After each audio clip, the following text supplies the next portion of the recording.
সরকারের যারা পার্ট ছিল, উপদেষ্টা কিংবা বিশেষ সহকারী, যে কোনো পর্যায়ে যারা সরকারের বেনিফিশিয়ারি ছিল অন্তর্বর্তীকালীন সরকারের, তারা যেন আগামীতে নির্বাচন না করতে পারে সেই বিষয়ে সরকারের সুস্পষ্ট একটা নির্দেশনা থাকতে হবে। একই সাথে এই প্রশাসন দিয়ে আগামীতে কোনোভাবেই সুষ্ঠু নির্বাচন সম্ভব নয়।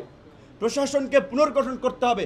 প্রশাসনের মধ্যে দক্ষ পেশাদার লোকদেরকে চিহ্নিত করে প্রশাসন ঢেলে সাজাতে হবে। বিপদে পড়লে আমাদেরকে ডাকবেন, সচিবালয়ে আনসার ঠেকানোর জন্য আমাদেরকে ডাকবেন, সচিবালয়ে ছাত্ররা ঢুকলে আমাদেরকে ডাকবেন, সরকারের বিরুদ্ধে যখন প্রোপাগান্ডা হবে সেটা মোকাবেলা করার জন্য আমাদের ডাকবেন, আর প্রোটেকশন দিবেন একটা দল। গভর্নমেন্টের ট্রানজিশনটা শান্তিপূর্ণ হবে কিনা, বাংলাদেশে আগামী নির্বাচন অবাধ, সুষ্ঠু, নিরপেক্ষ হবে কিনা সেটি নিয়েও এখন অনতিবিলম্বে নির্বাচনের জন্য এই উপদেষ্টা পরিষদকে পুনর্গঠন করে একটা দক্ষ শক্ত লোকদের সমন্বয়ে উপদেষ্টা পরিষদ পুনর্গঠন করে একটা উপদেষ্টা পরিষদ নিয়ে সামনে যেন আপনারা অবাধ, সুষ্ঠু, নিরপেক্ষ নির্বাচন করতে পারেন সেই ব্যবস্থার দিকে যান। এবং